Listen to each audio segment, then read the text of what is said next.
La cloche lointaine résonne-t-elle, traverse-t-elle la plaine du tableau et le musée pour venir toucher le visiteur du XXIe siècle, accroché à son téléphone, attaché par les fils de ses écouteurs, prêt à foncer dans le métro pour enchaîner ou mêler travail et plaisir. Le silence et l'humilité des deux paysans de Millet frappent-ils encore à la porte de nos cœurs, de moins en moins habitués à l'intériorité.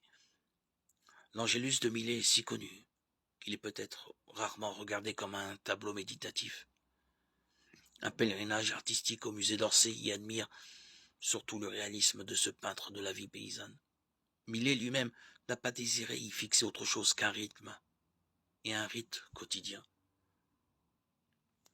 venu de son enfance et des pratiques de sa grand-mère. Elle interrompait son travail au chant pour prier au moment où sonnait la cloche de l'Angélus. Cette prière en l'honneur de l'incarnation qui reprend les paroles de l'annonce à Marie. Et pourtant, l'extraordinaire accueil fait à cette œuvre par le public depuis les années 1880, jamais démenti, repose sur la manière dont le peintre a su faire sentir la paix, qui est le fruit de la prière et le fruit de l'esprit. Un grand calme se dégage des silhouettes immobiles et dont émane d'autant plus une impression de repos qu'elles ont une taille démesurée dans ce tableau, relativement petit. La paix règne également dans le choix du paysage.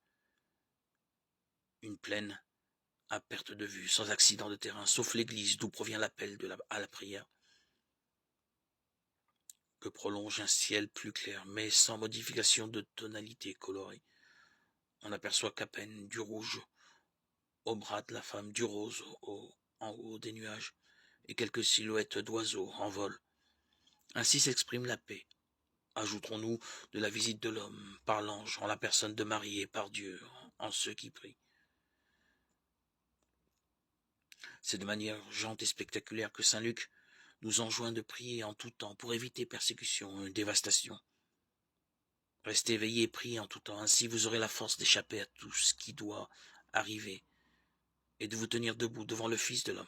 Luc 21, 36. Mais priez en tout temps, formule à laquelle il est fait écho, entre autres dans les épîtres, avec prier sans relâche. 1 Timothée 5, 17 nous invite à répondre à cette demande du Seigneur de manière humble et quotidienne.